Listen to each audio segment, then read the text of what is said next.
No quiere dormir. Más cerca de lo que... Bueno, ya ahora sí, no me voy a quedar congelada, lo prometo. ¿Qué habrá sido? ¿Será que alguien por allá hace algo? Bueno, le voy a pedir la noticia.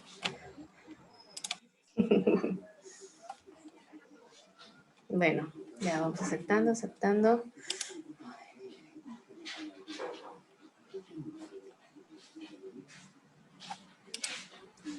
Antes al comienzo tocaba cada 20 minutos, ¿a ustedes les tocó eso? Ah, sí, conmigo no, cada 20 minutos. No, pero creo que conmigo no fue, no.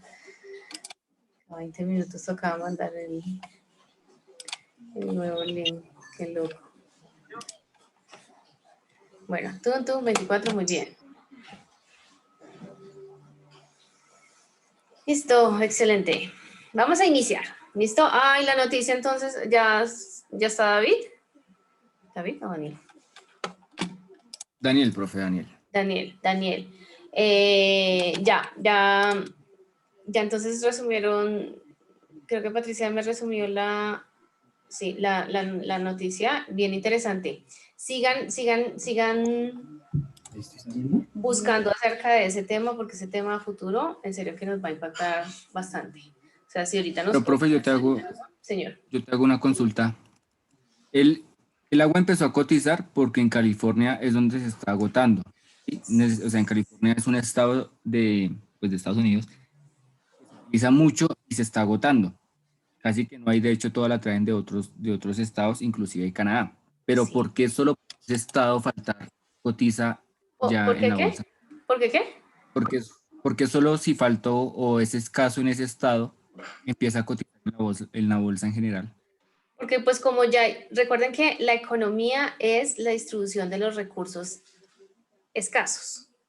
Y como se está volviendo escaso, independientemente de que sea solamente California, ya se va a volver un negocio. Entonces, ¿cómo distribuir esos recursos escasos? Porque el agua no debería ser escasa. Nosotros tenemos agua por montones, pero es que estamos contaminando los ríos, estamos contaminando los mares. Bueno, no podemos utilizar el agua de mar.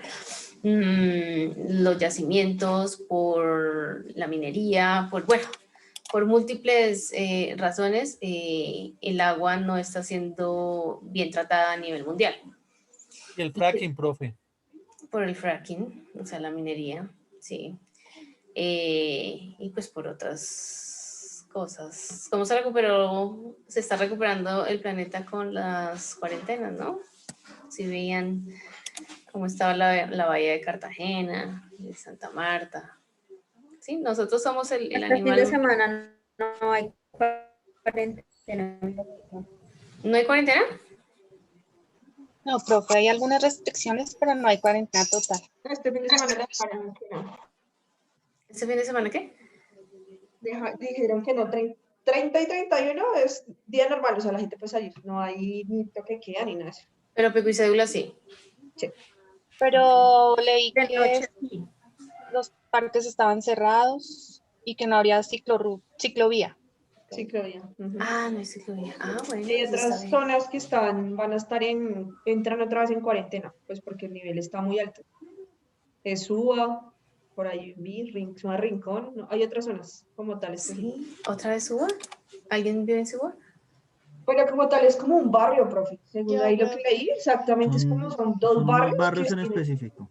Tibabuyes sí es Rincón, pero lo que yo aprendí en el tema de las cuarentenas es que Tibabuyes es una zona súper grande, es casi todo Suba. Pero eso lo aprendí fue cuando empecé a ver las zonas y que hay Tibabuyes, pero hay muchos Tibabuyes, entonces es un cierre grande de Suba realmente. Ok, bueno. Listo. Gracias por aportar cada una de esas cosas. Listo. Entonces vamos a iniciar con nuestro nuevo indicador. Ya hemos visto PIB, ya hemos visto inflación o IPC, tasa de desempleo, y ahora vamos a ver un índice bien importante, bien triste y de grande discusión, que es el índice de pobreza. Y vamos a centrarnos específicamente en Colombia. Listo. Para ustedes, ¿qué es la pobreza? No tener nada. la inaccesibilidad a esos bienes y recursos, profe, que dan en cierta parte comodidad, supervivencia o satisfacen las necesidades de nosotros como seres humanos, ¿no? Ok, bien. ¿Qué ¿Acceso a otra? necesidades mínimas? Escasez de recursos. Escasez de recursos. ¿Será que la pobreza es escasez de recursos? Para Una mí es confusión, profe. no necesariamente, no necesariamente recursos, profe, porque por ejemplo, existe la pobreza mental. Ah, ok, La ok. ausencia, digo que la ausencia o falta de Pobreza de alimento, ¿no? corazón, pobreza de sentimientos, pobreza de Eso. Entonces, pues digo que es la falta o la ausencia de algo. falta o ausencia de algo que en este caso en economía podría ser de los recursos que están hablando, ¿cierto? Listo. Yo les pregunto qué es pobreza, porque a veces no tenemos bien definido como ese concepto y a mí a veces me da como un poquito de rabia cuando dicen, no, profe, es que yo soy pobre y yo, ¿en serio que no ha visto la clase de índice de pobreza para realmente decir que usted es pobre o no pobre? ¿Listo? Entonces, vamos a ver una de las definiciones, porque hay muchas. Entonces, la que les pongo el día de hoy es la situación en la cual no es posible satisfacer esas necesidades básicas de una persona. Básicas como cuáles, como son la alimentación, la vivienda digna, la asistencia sanitaria, el acceso al agua potable, por eso dije que la noticia quedó perfecta, ni servicios, ni otra clase de servicios públicos, ni otros servicios primarios como la salud, que no tienen acceso a la salud, ni mucho menos a la educación. ¿Listo? Entonces, ese es uno de los conceptos de pobreza.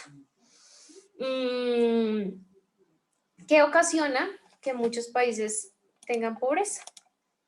Entonces, podemos tener la explicación a través de las guerras que han pasado a nivel país o a nivel del mundo, la corrupción tan grande que hay en cada uno en alguno de los países del mundo, o epidemias. O también, pues, nos pega en este momento pandemias. ¿Listo? Entonces, estos son algunos de los generadores de la pobreza. La corrupción, la guerra, la epidemia, y pues con la corrupción ahí se desagregan pues muchísimos más causantes de las pobrezas. ¿Listo? Algunos sinónimos que podemos resaltar de la pobreza son miseria, escasez, carencia de algo, falta de, indigencia, penuria. ¿Listo? Profe, Entonces, señor. también el poco acceso a la educación también genera pobreza.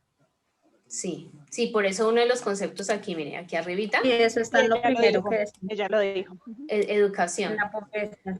Sí, claro, es uno de los principales generadores, por eso uno de los indicadores que mide la pobreza es la educación, el acceso a la educación, ¿listo? Y vamos a ver, sino que el tema es muy, muy, muy amplio, espero que alcancemos a ver. Listo. Listo. Todos estos son factores importantes para determinar el desarrollo del ser humano y pues de la sociedad, de la economía. ¿Listo? Voy a seguir el consejo de mis queridas amigas de ayer, en donde me dijeron, profe, creo que dentro del cronograma de los indicadores, la historia debe ir primero. ¿Sí? Yo tenía esto como en la parte ya como finalizando, vamos a hacer un recorderis de la historia de pobreza en Colombia, entonces lo pasé al segundo punto para ver cómo nos va. ¿Listo? Entonces, vamos a hablar parte de la historia de la pobreza en Colombia, porque es que el tema es muy, muy, muy, muy amplio. Entonces yo quiero con cada uno de estos puntos en cada una de estas décadas resaltar, digamos, lo importante que ocurrió y porque había pobreza alta o pobreza baja en cada una de esas décadas. Listo. Si alguno de ustedes, digamos, sabe acerca de estos temas, pues bienvenido pues las opiniones. ¿Listo? Entonces, vamos a hablar a partir del siglo XX, porque pues del siglo XX para atrás, pues hay muchísimos índices de pobreza, la llegada de los españoles, cuando quisieron evangelizar a todos los habitantes pues, de nuestro país, la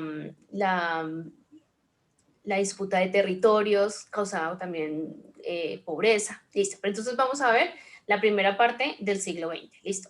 Entonces, en Colombia, uno de los factores que causó pobreza fue la revolución agrícola y adicionalmente la demografía que tuvo lugar en nuestro país. Listo. Entonces, esta revolución agrícola causó que los campesinos se fueran en éxodo hacia las ciudades principales y estos agricultores se convertían, en obreros.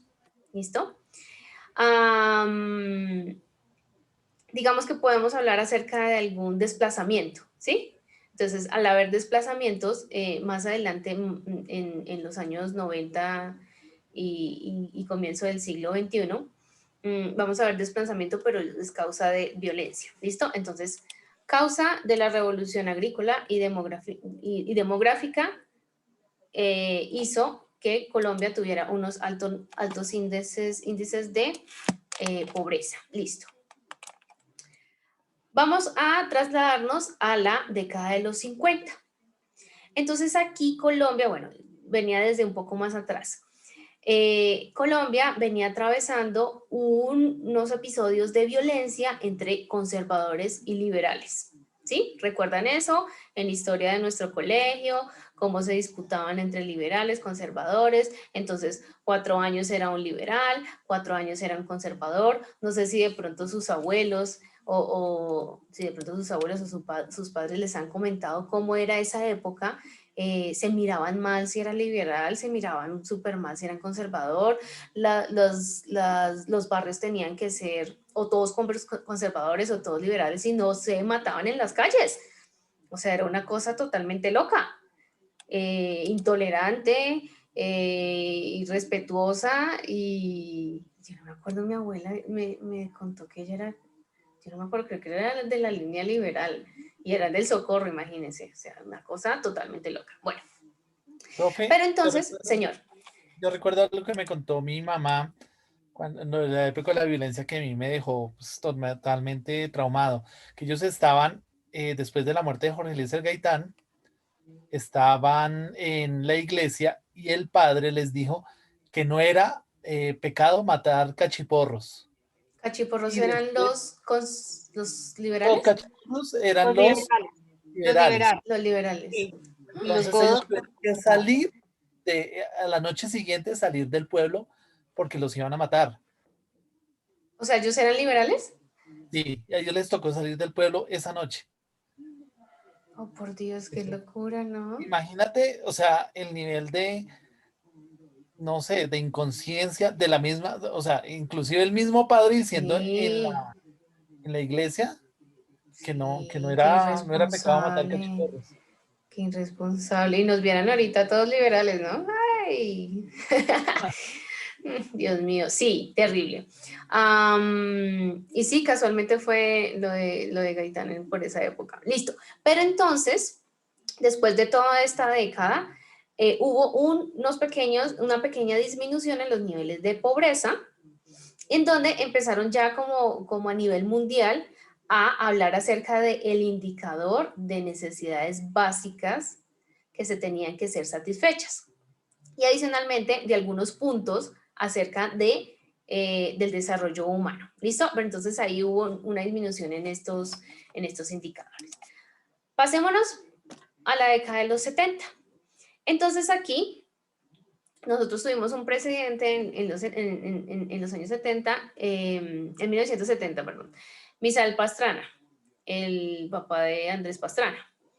Entonces aquí él asumió el poder y respaldó 4 estrategias específicas para combatir la pobreza.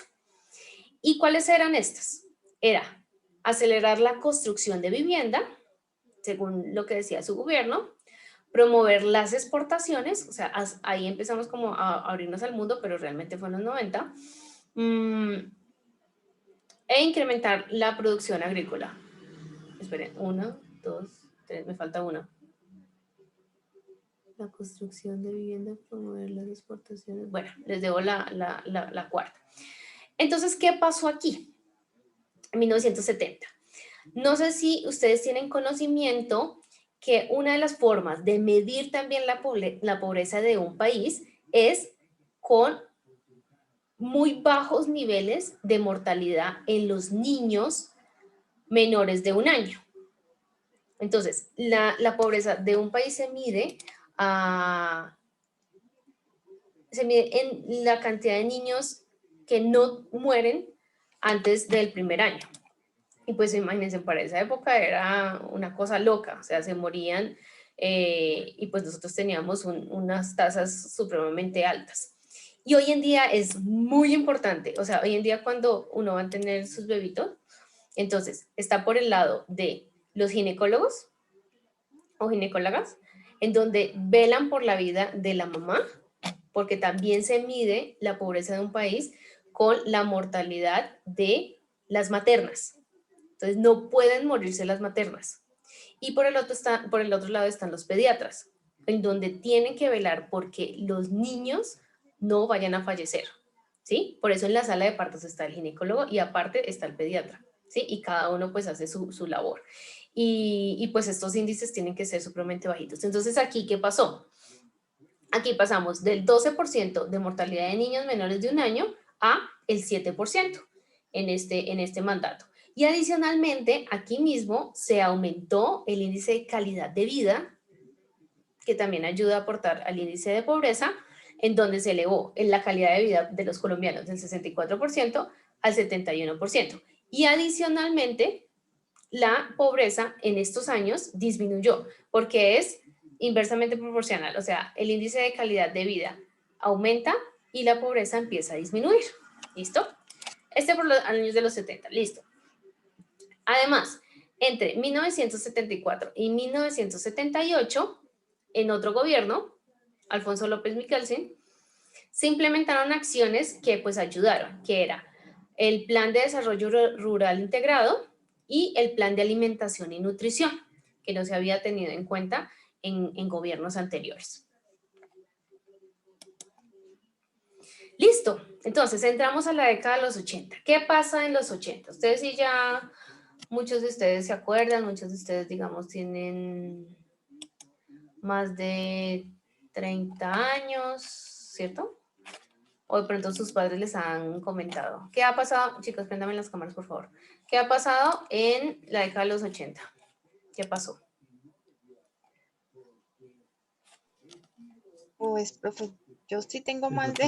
Violencia, ¿no? Sí nací en esa época, pero no me acuerdo. Pero sí sé que como todo el tema de violencia, de terrorismo, del tema también como de guerrillas, sí, ¿no? Como todo ese inicio de la época de violencia más tremenda que ha tenido el país, ¿no? Sí.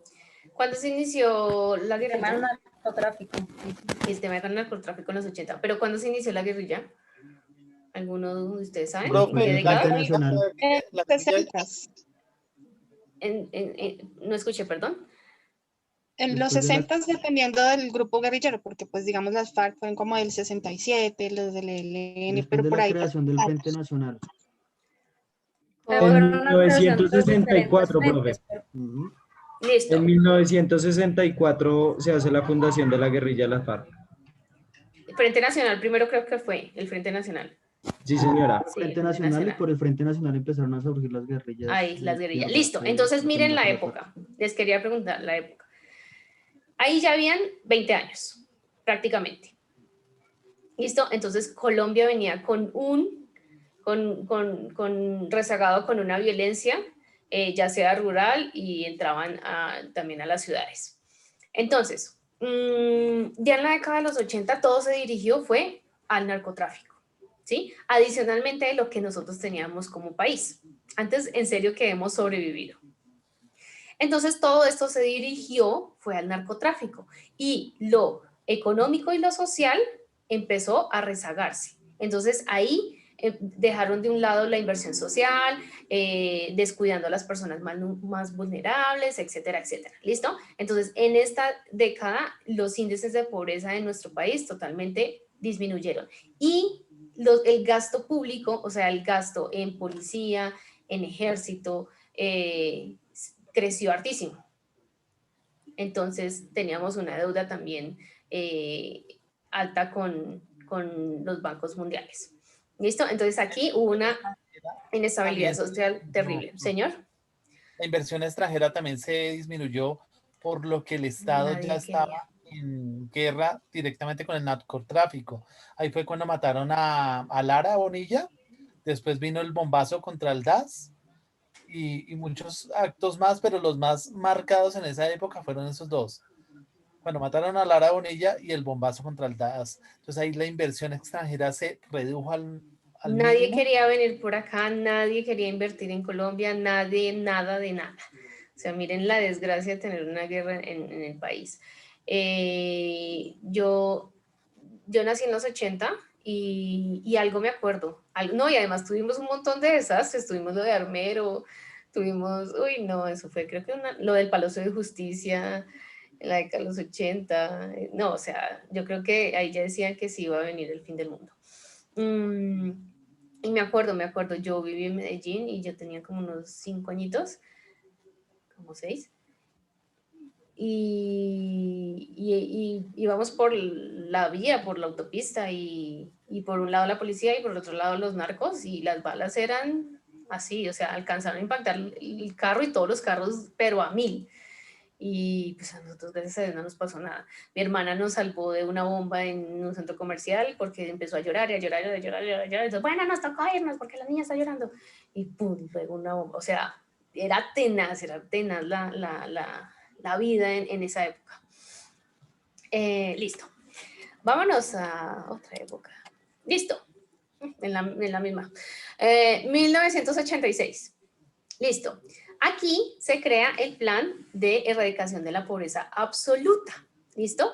En donde, ¿cuál era el objetivo? Se pretendía que las condiciones de los hogares mejoraran, adicionalmente que se garantizara la salud, que es algo bien importante, educación, pero no fue exitosa, pues porque no, lo que yo les decía, no hubo una inyección de capital, sino todo se dirige a combatir el narcotráfico, entonces bueno. Pero entonces hubo una evolución en términos relativos, porque a partir de 1988, ya finalizando, se redujo la pobreza.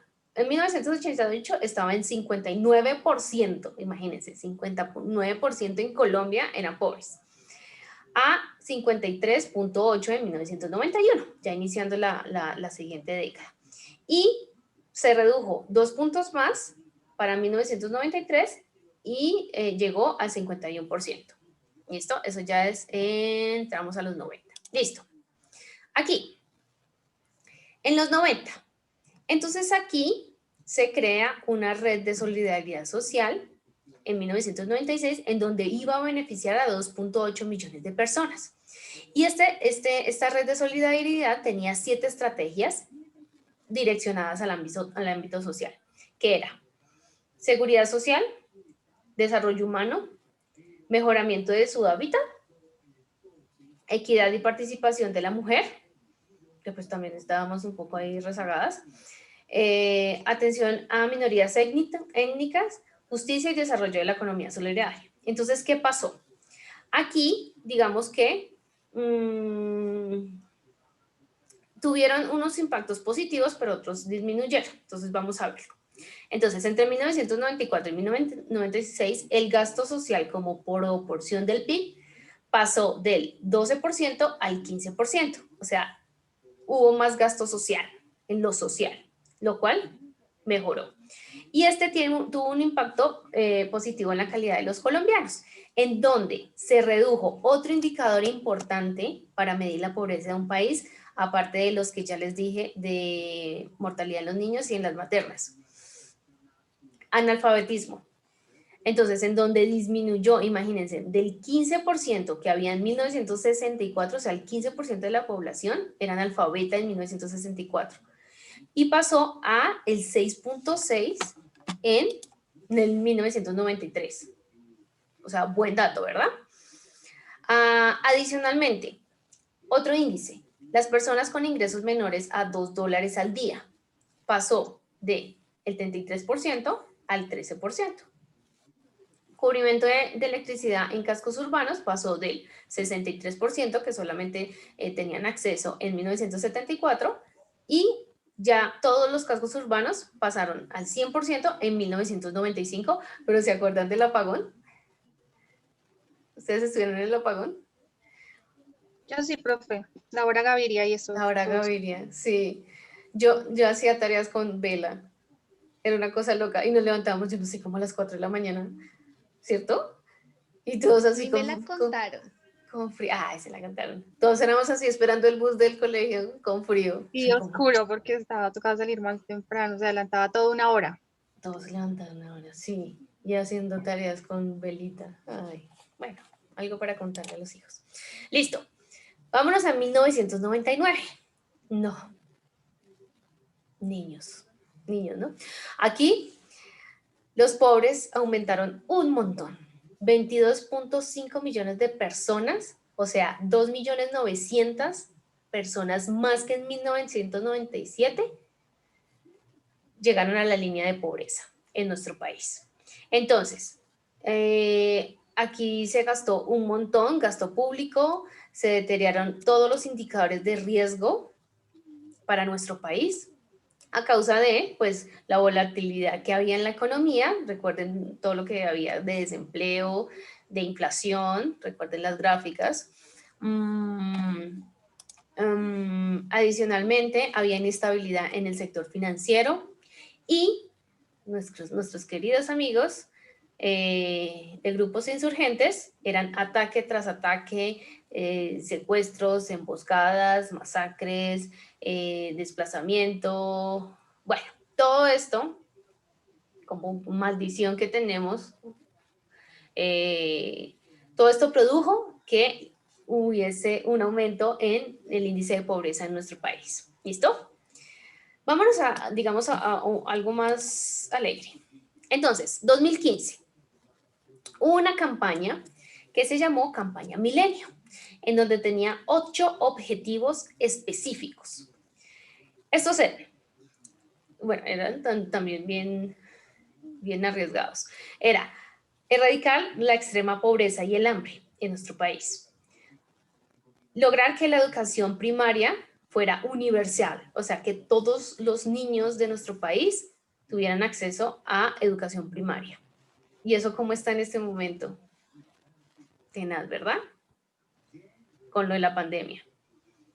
Hay niños que no tienen un computador, no tienen un celular y todo es virtual. Escuché que lo hacen a través de la televisión y de la radio. O sea, nos devolvimos un montón. Siento mucho pesar por los niños que están en el campo. Bueno, otro de los objetivos era promover la igualdad entre los géneros y la autonomía de la mujer. Listo, check, chévere. Reducir la mortalidad infantil. Reducir en una cuarta parte la mortalidad materna, lo que les estaba comentando. Combatir el VIH, la malaria y otras enfermedades. Asegurar sostenibilidad industrial y crear un pacto social para el desarrollo de nosotros los colombianos. Entonces, ¿cómo nos fue? Todo esto se presenta ante la ONU y pues todos los organismos internacionales con respecto a pobreza. Por eso les digo, a cada uno de los países los evalúa con los indicadores de pobreza y bien evaluados. Listo. Pero entonces, ¿qué pasó? Colombia pasó raspando. Pero pues hubo una mejoría en muchos puntos. Listo. Entonces aquí los balances oficiales para este entonces indicaron que el país alcanzó un 57% de las metas del desarrollo que suscribió ante la ONU. Listo. Pasamos la mitad y un poquito. ¿Listo? Como ustedes el quiz de ayer. Entonces, adicionalmente, en esta época se logró reducir al menos la mitad del porcentaje de población que vivía en línea de indigencia, porque una cosa es el índice de pobreza y la otra es el índice o la línea de indigencia, ¿listo? En donde para 1990, imagínense, era 20.4%. Y o sea, demasiados indigentes en nuestro país. Y terminó ya en el 2015 en 8.1 la línea de indigencia. Y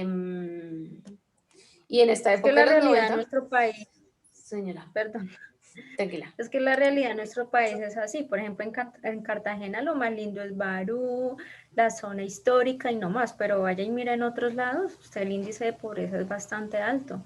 Lo mismo en muchas ciudades. En San Andrés, por ejemplo, de igual manera, lo bonito es al lado de la playa, porque pues están los centros, los hoteles, los más costosos, humildes, muy alto. Y eso que San Andrés es uno de las ciudades de nuestro país en donde casi no hay pobreza. Y eso que se ve, pero casi no hay pobreza. Pero sí, es verdad, la desigualdad tan grande, pero miren las cifras, se ha reducido. Lo que pasa, profe, es que con el tema de los objetivos de desarrollo sostenible, que pues precisamente están como ligados a lo que tú estabas hablando ahorita, esos 8 objetivos, y pues que además seguimos, digamos que comprometidos con ellos, porque pues eso es a nivel, pues los países que suscriben, creo que el acuerdo, no sé, pero los tienen, son 17 objetivos y dentro de esos está el fin de la pobreza. Entonces creo que eso modifica un poco también como las variables para medirla, entonces de pronto eso, digamos que no sé si podría llamarlo así, como que camufla y dice, no, que, por ejemplo, eso, no es pobre quien gana, no sé, 100 pesos, o Dios, no sé cómo es la tasa, pero es más Ya o se menos las así. voy a mostrar, sí, ya se las voy a mostrar. Es muy real un poco, pero es eso, se ajusta a lo que Colombia debe cumplir, a pues a los estándares a los que se comprometió, y precisamente por eso se revelan como esas cifras de recuperación que de pronto uno dijera que en la realidad pues no están, se da. exactamente, sí, pero ya vamos a ver, porque son varios indicadores, no solamente uno, porque pues lo que dice Patricia, o sea, si yo gano tanto dinero, uy, no, bueno, entonces me considero pobre, pero yo no soy pobre, ¿sí? Ya vamos a ver. Listo. Entonces, esto era, digamos, un súper resumen de parte de la historia de pobreza en Colombia. ¿Listo? ¿Alguien quiere aportar? Listo. Muy bien.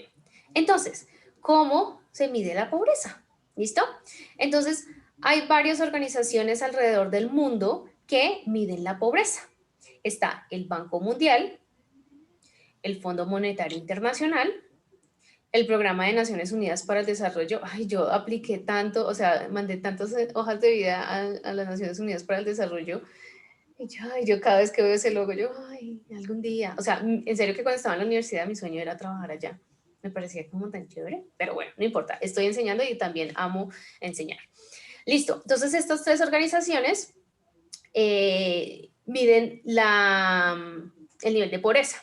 Y en nuestro país, el que realiza, el encargado que realiza estas mediciones es el DANE. Es que, ay, no, pues todo lo hace el DANE. Efectivamente, macroeconómicamente todo lo hace el DANE.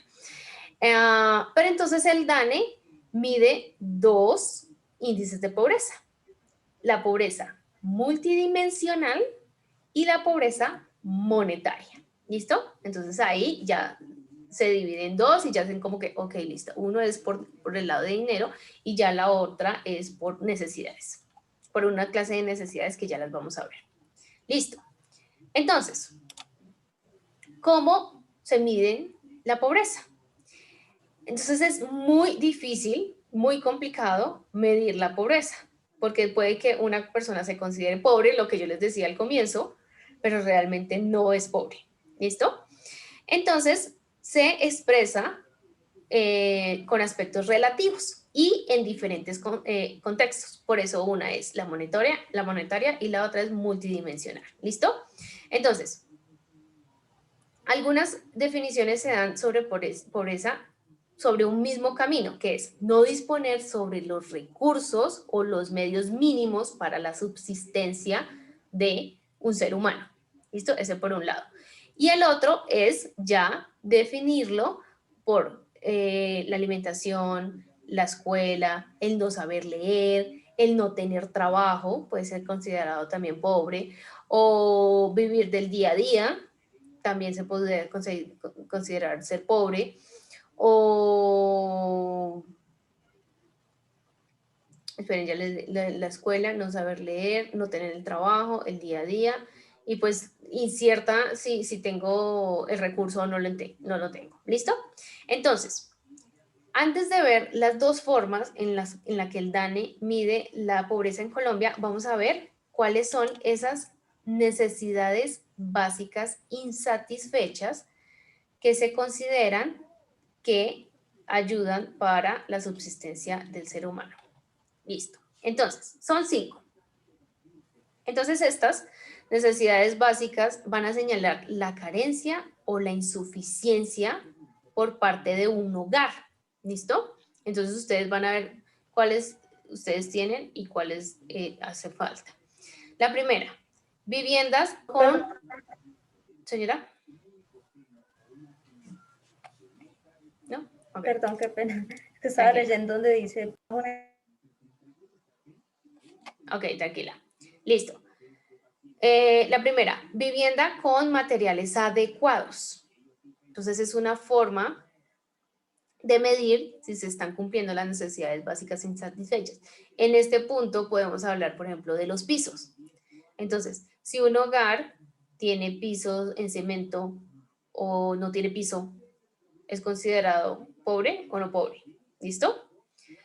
Servicios públicos de acueducto y alcantarillado. Yo puedo medir que mis necesidades básicas no están siendo cubiertas si yo no tengo alcantarillado o un acueducto. Y muchos lugares en Colombia no lo tienen. Nivel bajo de hacinamiento. Creo que son 5 personas, depende del metro cuadrado. ¿Sí? Entonces, que no haya hacinamiento en la vivienda. Bajo grado de dependencia, o sea, que muchos niños no tengan que depender de un solo sustento o un solo padre que trae el dinero o el alimento a la casa. Otra, niños entre 7 y 11 años con asistencia escolar idónea. O sea, se necesita evaluar que estos niños estén yendo a la educación. ¿Listo? Listo. Esas son las 5 necesidades básicas insatisfechas. Espérenme, solté algo aquí. No. Listo. Vamos a ver dos índices, que son ligados a lo que estamos hablando de pobreza. Uno es el índice de condiciones de vida. Este hace referencia a la calidad que tiene el lugar en donde yo estoy viviendo, el capital humano, el acceso a los servicios y condiciones del hogar. Índice de condiciones de vida. Entonces, este indicador mide el bienestar de los individuos, de los hogares, de los municipios y de las regiones, ¿sí? No solamente de una familia, sino también evalúa a los municipios y evalúa a las regiones. Y todos los gobernantes de alcaldías y departamentos se evalúan también a través de este índice de condiciones de vida. Listo. Y entonces, ¿cómo se mide? Parte de 0 y aumenta según las mejores de condiciones de vida. Y así sucesivamente. Otro índice, entonces recuerden, índice de condiciones de vida, estas son necesidades básicas insatisfechas. El otro índice es el índice de desarrollo humano. Ya. Índice de desarrollo humano. Este mide el bienestar de un país, pero teniendo en cuenta 3 áreas fundamentales para el desarrollo de nosotros los seres humanos. La primera tiene que ver con salud, la esperanza de vida al nacer. Cuando es obligación del Estado, cuando las mujeres quedamos embarazadas, darnos las vitaminas, por ejemplo. Y si no tiene acceso a las vitaminas, o sea, tiene que dárselas por algún medio, por ejemplo. Otra área fundamental, la educación. Entonces, dentro de la educación está el alfabetismo, la tasa de matriculación primaria y de secundaria. Y tercero, el ingreso. Y algo que ya habíamos visto, perdón. Se lo repetí. El PIB. Lo medimos a través del PIB. La paridad del poder adquisitivo que tienen las personas respecto a sus ingresos. ¿Listo? Y este, igual que el anterior, también se mide desde 0 a 1. Entonces, entre el indicador más cercano a 1, el país o el índice es más próspero en condiciones de bienestar para el ser humano y para pues, los habitantes del país. ¿Listo? Entonces, ahora sí vamos a entrar en materia. Los indicadores, las dos metodologías y los dos indicadores que tiene Colombia para medir la pobreza. Entonces, por un lado, se va a estimar la pobreza monetaria y por otro lado, se va a estimar la pobreza multidimensional. Entonces, vamos a hablar primero de la pobreza monetaria. ¿A qué le suena pobreza monetaria? Dinero, ¿verdad? Listo. Entonces, ¿qué es la pobreza monetaria? Si voy muy rápido, me avisan. Entonces, esta, pues como su nombre indica, se va a medir a través de la estimación de línea de pobreza. Esto quiere decir que yo voy a evaluar como entidad, si un hogar tiene acceso a ingresos mínimos mensuales. ¿Para qué? Para satisfacer estas necesidades básicas que vimos arriba. ¿Sí? Entonces, ¿qué pasa? Aquí la metodología que utiliza el DANE es también referente al ingreso. Entonces se van a hacer encuestas relacionadas a cuántos ingresos y yo con esos ingresos qué estoy comprando. ¿Listo? Y ahí nosotros empezamos a ver la línea de pobreza.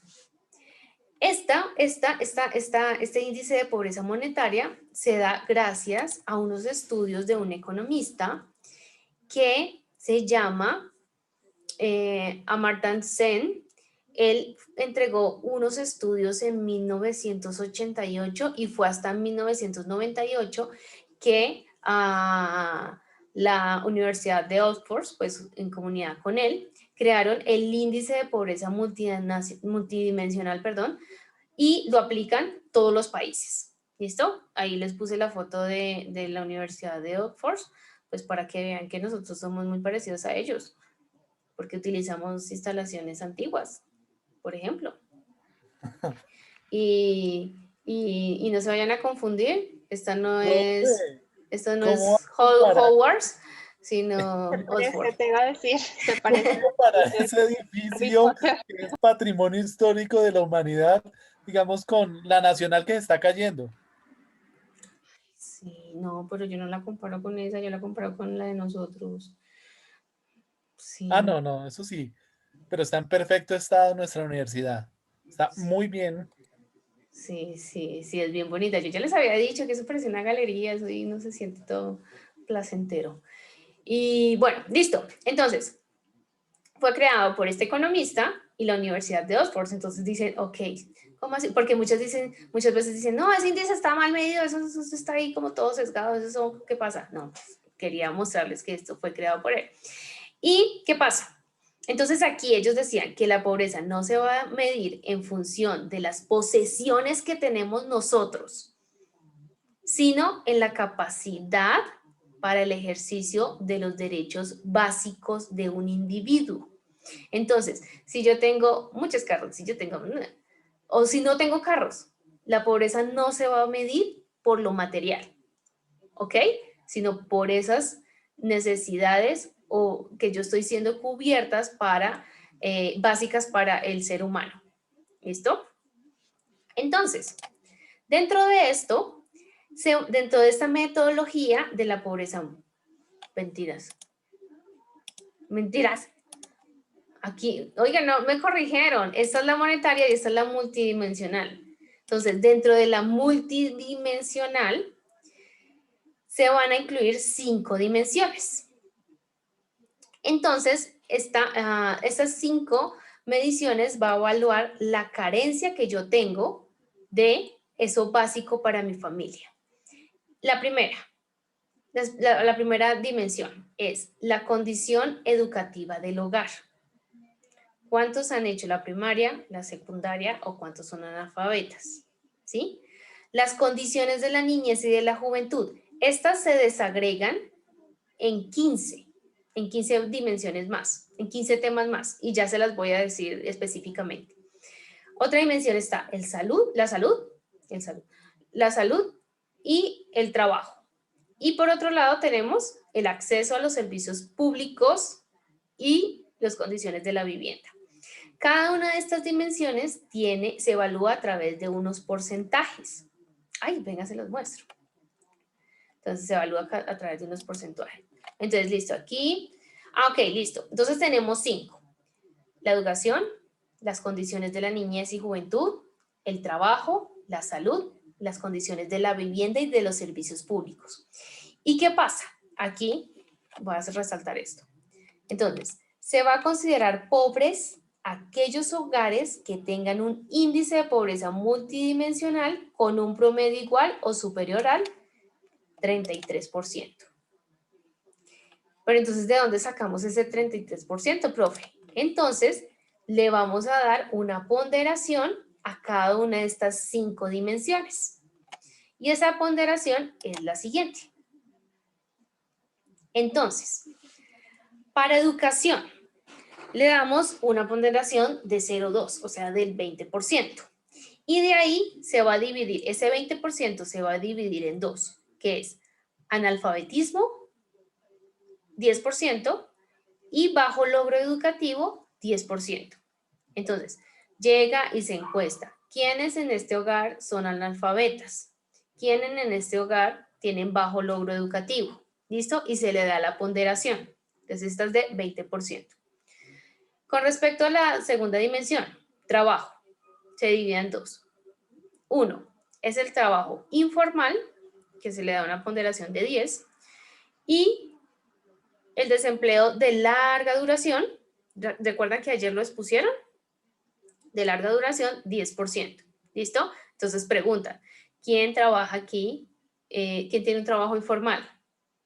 Entonces alzan la mano y recuerden, se considera pobreza multidimensional con un promedio igual o superior al 33%. Entonces, si dice, si es analfabeta, no, si tiene un bajo logro educativo y tiene trabajo informal, ya van 20%.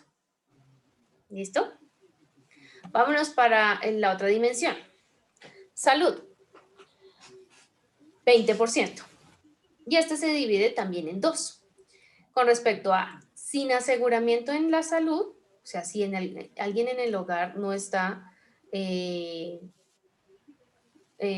asegurado con una EPS, entonces le da una ponderación del 10%. Y la segunda se divide en barreras de acceso a salud dada una necesidad. Entonces, si yo no tengo asegurado ni en salud, tengo un trabajo informal y bajo logro educativo, ya tengo el 30%. ¿Listo? Otra dimensión, condiciones de niñez y juventud. Este se divide en 4. 5% para inasistencia escolar. Si no va al colegio, los niños de la casa le dan una ponderación del 5%. Rezago escolar. Entonces, sí, no, o sea, sí voy, no tengo niveles bajos, 5%. Otro 5%, barreras de acceso a servicios de cuidado de la primera infancia. Y otro 5%, trabajo infantil. Entonces, imagínense. Entonces, el señor trabaja informal y se lleva al niño a que le ayude. Entonces, ya pasó el 33%, o sea, ya tiene como 35%. ¿Listo? La última dimensión. Recuerda, estamos hablando de pobreza multidimensional, que se divide en 5 dimensiones. Y esas 5 dimensiones les da una ponderación para evaluar qué familia o qué familia no tiene pobreza. Entonces, condiciones de vivienda y acceso a servicios públicos. Un 4%, entonces este se divide en 5. Entonces, el profe no suma, bueno, 4 punto algo. 4%. Entonces, sin acceso a fuente de agua mejorada. O sea, no tiene agua. Otro, inadecuada eliminación de excretas. ¿Qué es eso? Alcantarillado. Sí, o sea, no Aguas tiene... negras. O sea, el pupu no tiene para dónde es el pupu. ¿Listo? Listo. Material inadecuado de pisos. Lo que les estaba diciendo de los pisos. Si es en cemento, si es en tierra o si es en madera, porcelanato. ¿Sí? 4%. Material inadecuado de paredes. Porque recuerden, estamos viendo las condiciones de la vivienda. Y otro 4% para hacinamiento crítico. Creo que crítico es tengo que buscarles ese dato, de acuerdo a los metros cuadrados de la vivienda, se miden también las personas, o sea, viven como en un cosito chiquito, como 8 o 10 personas, ¿no? Profe, creo que se mide por cuarto. ¿Cuántas personas están en un cuarto o en una habitación durmiendo? Sí, es que a veces, ¿sabe qué pasa? Cuando van y hacen esas encuestas y van y observan, no, o sea, tienen el lugar, digamos un rectángulo o un cuadrado, y se divide es por cortinas, no por paredes. Entonces, por eso el cuarto, o sea, ¿qué es un cuarto en un lugar que es abierto y se divide por cortinas? ¿Sí? Y además, digamos, una pareja y tiene 8 niños, y una cama o 2 camas y todos en el mismo cuarto. O sea, yo creo que tú cómo hacen los niños, ¿no? O sea, es como raro. Listo, muy bien. Entonces, vamos a ver. Listo. Vamos a ver primero el índice de pobreza monetario. ¿Listo? Entonces aquí les voy a poner muchas capturas de pantalla, creo que me pasé una, de los boletines y de los anexos que pone el DANE. Tenemos información para la pobreza monetaria del 2019 y tenemos información para la pobreza multidimensional del 2018, o sea, no se ha actualizado. No me imagino ahorita en 2020 cómo vaya a estar eso. Listo. Entonces, vamos a hablar primero de la pobreza monetaria.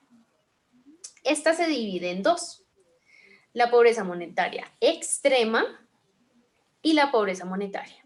¿Listo? Entonces aquí les puse esta captura de pantalla con el procedimiento de cómo empiezan a construir estas líneas de pobreza. Entonces, primero, todo lo hacen con encuestas y con observación. Los de administración, si tenemos la oportunidad de ver investigación de mercados, o sea, vamos a andar muchísimo más en este tema. ¿Listo? A través de la observación y de las encuestas.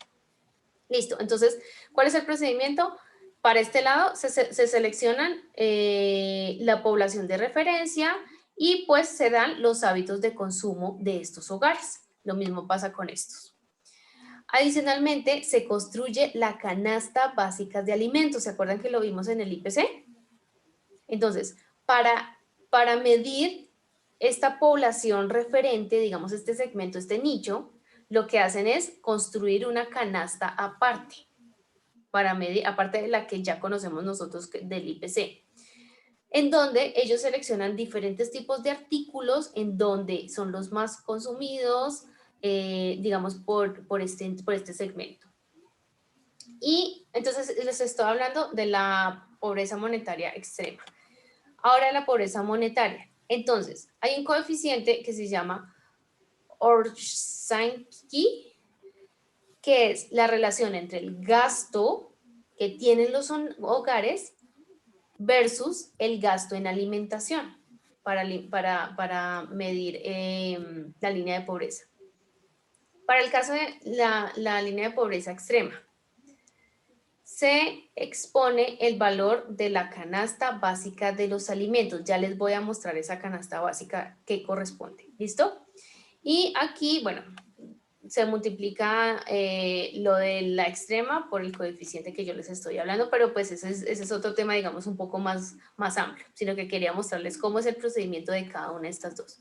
Listo. Entonces aquí se llama la Encuesta Nacional de Presupuestos de Hogares, de los hogares. Entonces aquí se mira todo lo que tiene que ver con ingresos y consumo de los hogares. Entonces, primero, van a identificar los bienes y servicios que consumen los hogares de un país. Los hábitos de consumo, cada cuánto lo consumen, los lugares en donde lo compran, de dónde obtienen los ingresos para comprar estos alimentos, y con esto se hacen las grandes encuestas. El DANE ha hecho grandes encuestas, o sea, a medida que han pasado los años se han cambiado estas canastas y se han identificado, digamos, se han cambiado los lugares en donde las personas compran o los hábitos de consumo han cambiado. Entonces antes de pronto, no sé, comían más arroz, ahorita más pasta, no sé, un ejemplo, ¿sí? O más tomate o más pimentón, ¿sí? Y entonces el DANE ha hecho 7 encuestas grandes de estos ingresos y gastos para este indicador, y pues cada uno de los años correspondientes, y la última nosotros nos estamos rigiendo ahorita por la última encuesta que fue en el 2017. ¿Listo? Entonces así se empieza a construir este índice de pobreza monetaria. ¿Listo?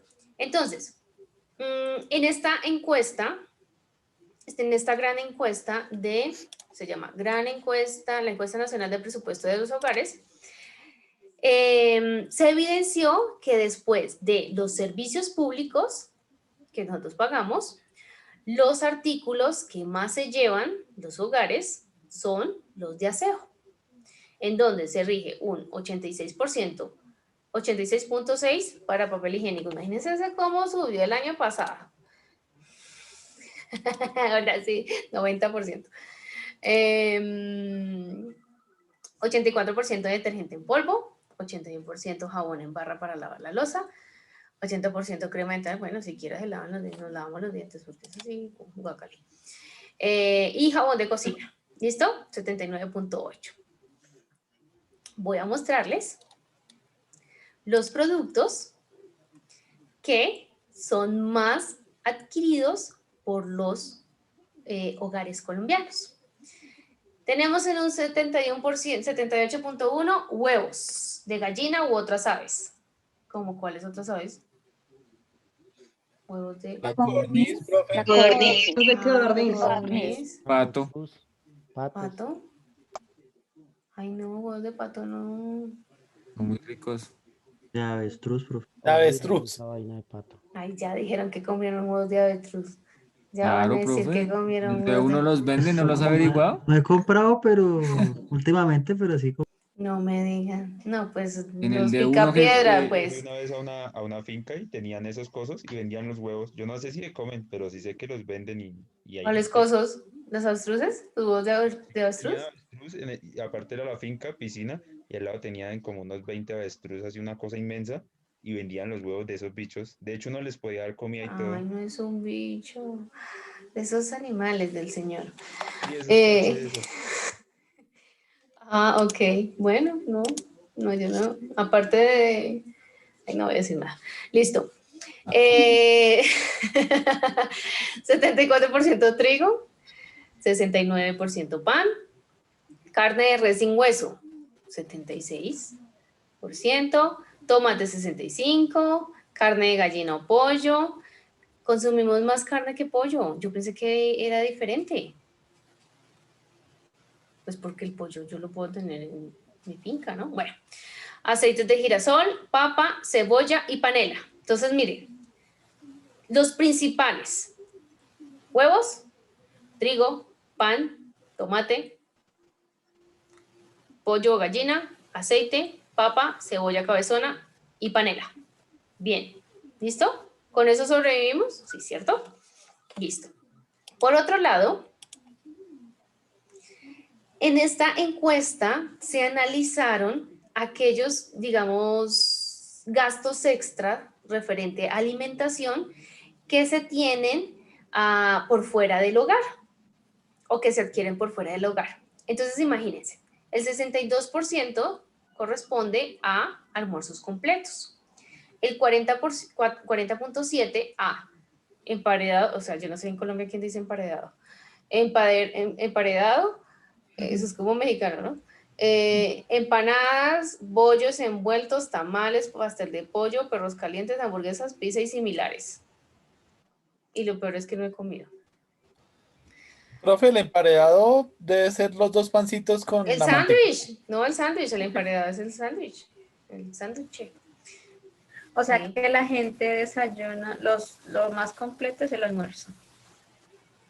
El más completo es el Y el almuerzo, emparedado. claro. Porque miren, el desayuno es el 34.4, pero recuerden, es por fuera de la casa. Y 30% pan, almojábana, buñuelo, pan de yuca, arepas y milanes a la orden. ¿Listo? 33% onces, medias nueves y media mañana. Ustedes cuando... Ah, pero es que ustedes no han ido a la universidad, ¿verdad? Todavía, o sea, no han tenido presencialidad. Bueno, sí han tenido, pero no han tenido la oportunidad como los periodos anteriores. Siempre que había este break, el de antes de las 8, uno los veía en la cafetería, pero comiendo un montón, y llegan a clase, o sea, a esta clase de esta hora, todos con su empanada, con su emparedado, con su, uy, no, llegan, entonces toca pedirles el favor que coman afuera, porque se salgan oliendo horrible, no, ¿listo? Bueno, pero entonces esto es lo que decía la gran encuesta. Adicionalmente, fuera de estos servicios de internet, 46%, teléfono 43%, recargas de telefonía de celular, 37%, planes de telefonía, 19%, y compras de celulares, un 10%. ¿Listo? En eso nos gastamos nosotros el dinero. Entonces, ¿qué pasa? A medida que han pasado el tiempo, se han venido actualizando las líneas de pobreza, ¿sí? Porque todo tiene que tener actualización y todo tiene que tener mejora. ¿Listo? Entonces, ¿por qué se actualizan las líneas de pobreza? Entonces aquí el DANE nos explica que hay variaciones en el costo de vida. Entonces, no es el mismo costo de vida que había en los años 50 al que hay ahorita. Adicionalmente, porque cambian las preferencias de los individuos. Entonces, puede que antes, un ejemplo, ayúdenme, les gustara una cosa y ahora no a nosotros. Les guste que, no sé, digamos las menudencias, que antes les gustaban mucho las menudencias y las preferencias ahorita, digamos, han bajado un poco, porque entonces cambian estas preferencias, ¿listo? Porque se tienen que evidenciar los cambios en el consumo y pues para mejorar constantemente este indicador, ¿listo? Entonces, empezamos. Vamos a ver con respecto a la pobreza monetaria, lo que decía, ¿quién es la que decía? Patricia, creo que era la que decía, o Catalina. ¿Quién es considerado una persona con pobreza monetaria? Monetaria, recuerden que estamos hablando de monetaria, ¿listo? Entonces, de acuerdo al ingreso per cápita de cada uno de nosotros. Entonces, la población cuyo ingreso se encuentra entre 0 y 137.550 pesos, que para nuestro país corresponde al 9.6% de la población, es pobreza extrema. ¿Quién vive con 137.350 pesos? Hay personas. No, El nadie. 9.6%. Los recicladores, profe. Si uno no vive con el mínimo, será que va a ir con eso. El 9.6%. Por eso es considerado pobreza extrema. Cada 2 meses. Señor. Los abuelitos en los pueblos, a mi tía creo que le llega como eso por ahí cada 2 meses, creo que es. ¿Como un subsidio? ¿Una clase de subsidio? Como algo así en un pueblo y mucha gente vive eso allá. O sea, vive con eso, aparte de las medicinas. Pues no viven, le dan eso. Les ayudan con esto. Listo. Entonces recuerden, es el 9.6% de la población que vive en condición de pobreza extrema. Entonces eso es pobreza extrema. Recuerden que dentro de la pobreza monetaria hay dos. Y la otra es aquellos cuyo ingreso per cápita se encuentra entre 0 y 327.674 pesos, es el 35.7% de la población colombiana vive en situación de pobreza. 327.674 pesos, o sea, eso es una locura. ¿Cierto? Y pues a medida que pasan los años se va cambiando ese valor. ¿Listo? Entonces ya tenemos ahí. Vamos a ver entonces una clase de gráficas.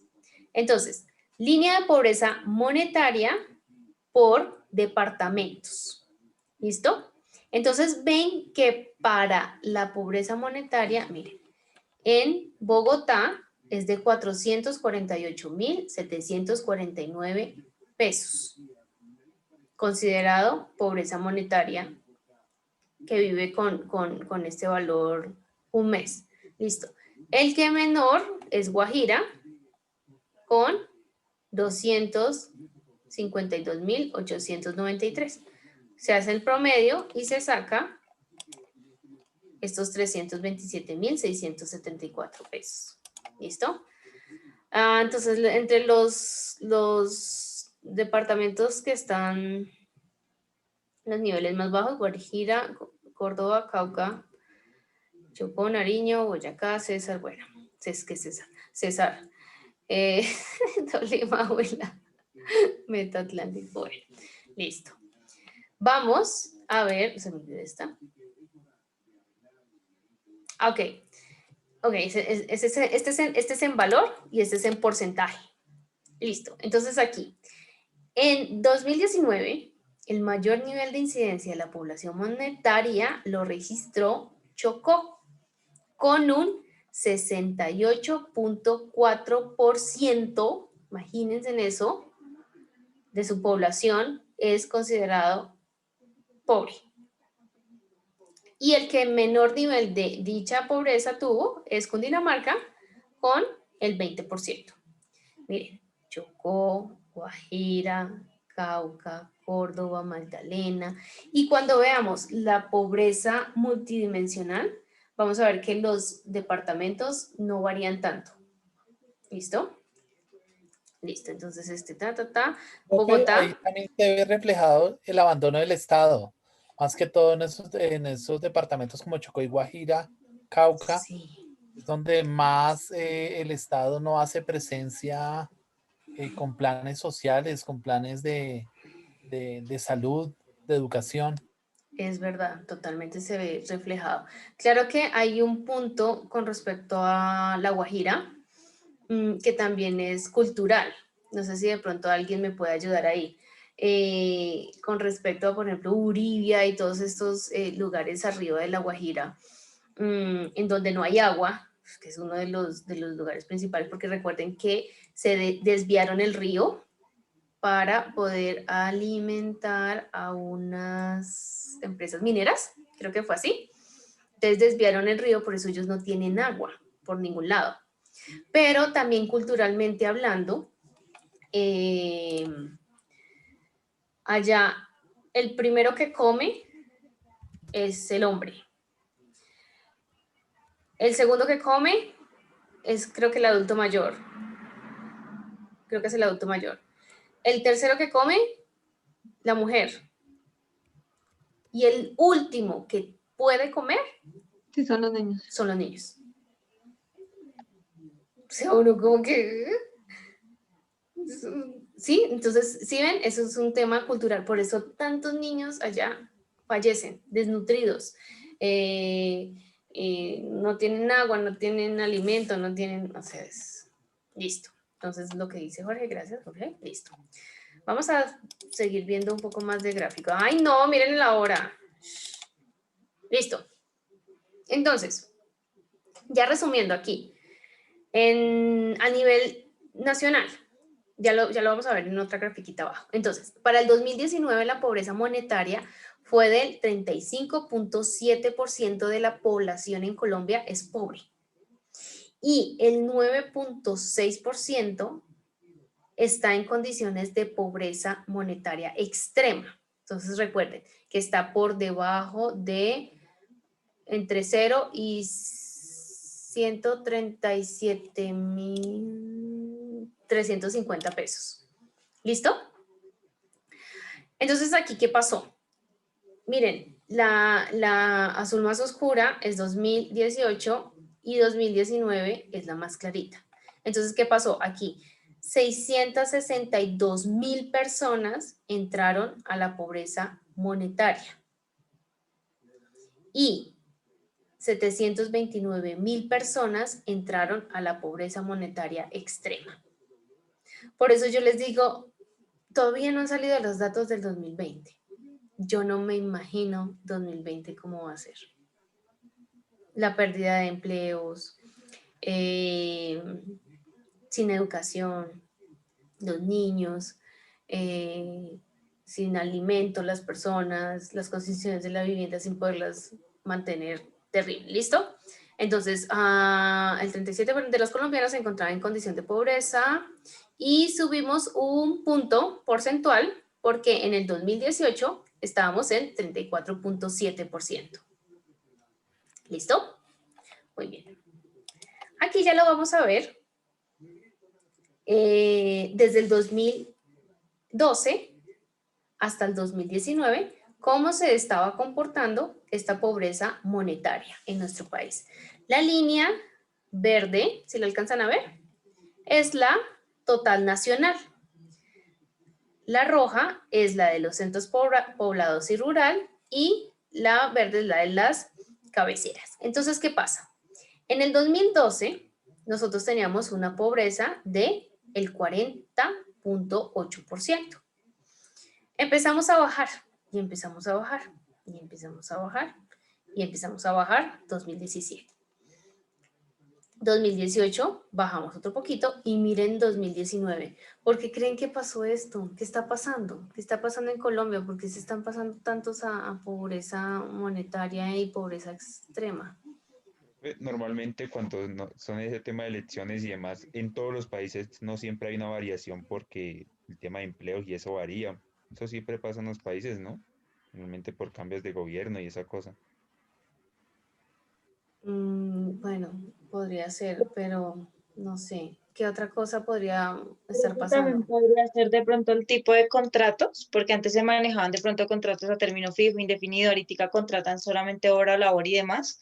Entonces, pues eso hace que sean pues inestables los ingresos en una familia, porque en cualquier momento ya le pueden decir, ya no trabajas en esta compañía. Ok, sí. Aparte de lo que dice mi compañera Vivian, profe, nos está garantizando un espacio para el pequeño empresario de crecimiento continuo, puesto que más lo que su merced decía el otro día, alrededor del 30% de las utilidades finales se van en tributo al gobierno. Aparte de eso, pues los insumos y demás cosas son caras. No se briega a promover el consumo de las cosas nacionales, sino traen las extranjeras y eso no le colabora a ninguna economía, a ninguna. Sí, es verdad. Profe, también la informalidad.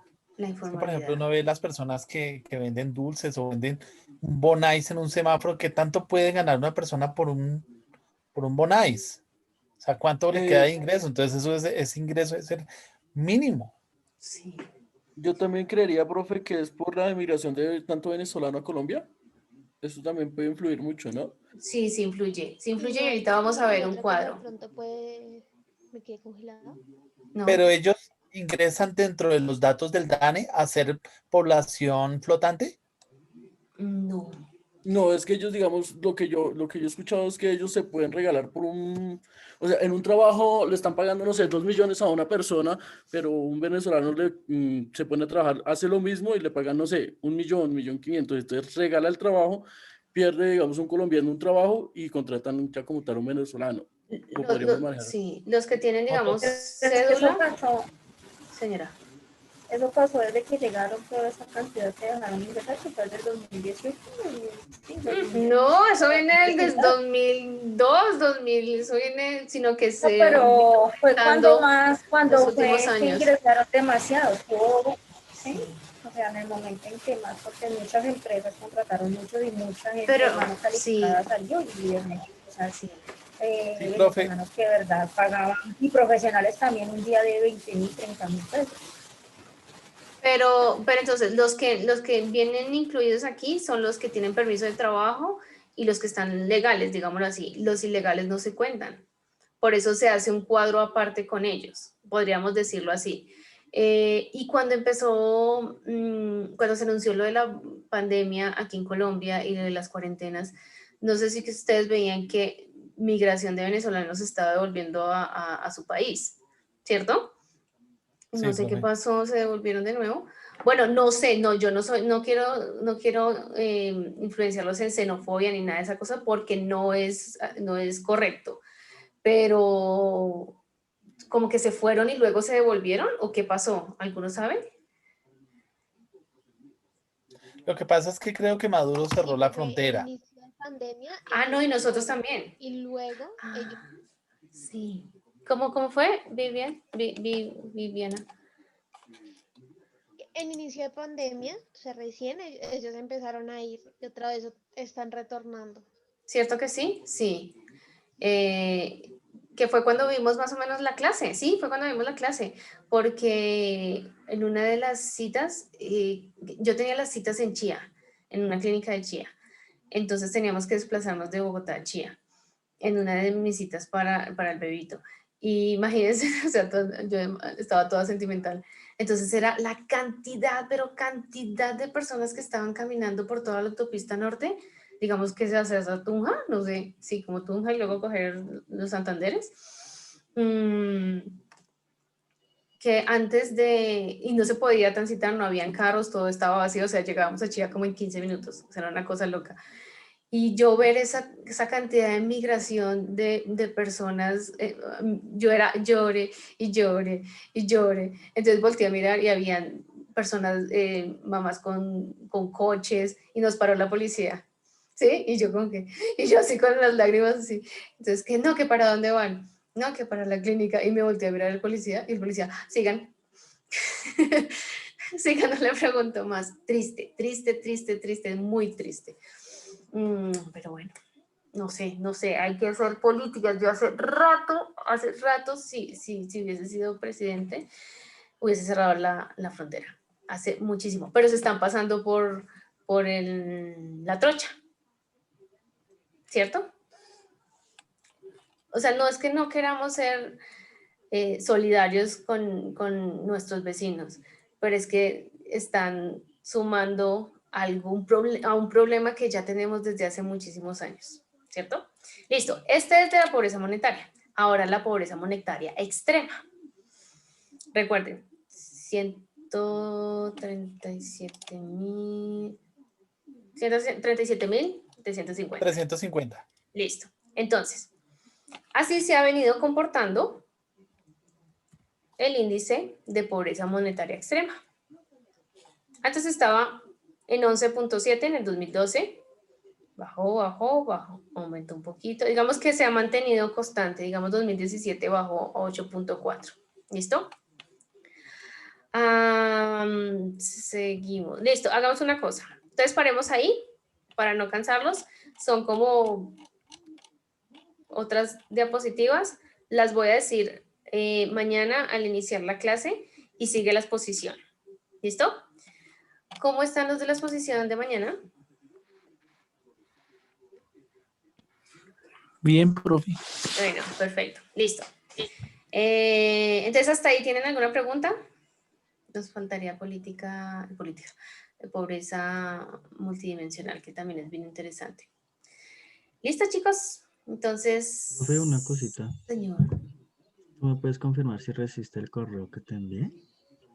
De lo que te ha hecho de la expo. Ay, Jesucristo, espere.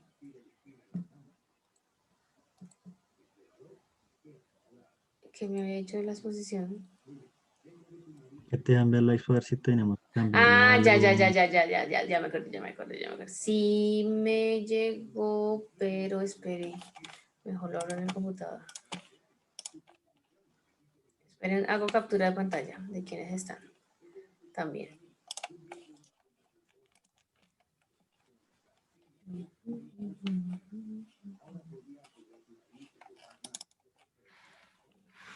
Segundo. Espere, Diego.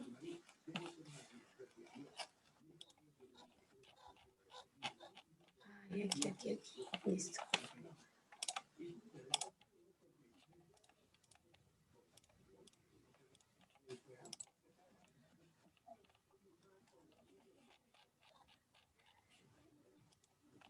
Sí, Diego, pero está... Ah, no, mentiras. Sí. Ya, sí, me llegó. Yo ya lo reviso mañana y les comento. Vale, profe. Gracias. Listo. Esperen un segundo. Profe, una preguntita. Señor. De casualidad, ¿tú sabes si todavía aplica el descuento para el pago de la matrícula? ¿Alguna clase de descuento? Creo que el pago oportuno. Ay, lo que les diga es mentira. ¿Qué descuento había? Sí, Hasta el 30 de enero. El Ajá. 30. O sea, ¿Y en qué porcentaje? ¿El 10 o el 20? El 20. Ah, listo, muchas ¿Es el gracias. 20? Sí, es que oye, yo escribí a los WhatsApp de la universidad. Me contestaron que se iban a demorar un poquitico en la respuesta y no me... Pero para... Perdón. Ay, se escucha, Liz, se escucha. Te he cortado. ¿Qué iba a preguntar? Espera un momentico Pero que qué estoy pena, haciendo. porque ya estamos... No, Liz, no se le escucha. Esperen, no se vayan. Ahí. No se vayan sonriendo. ¿Sí? No, no se le escucha.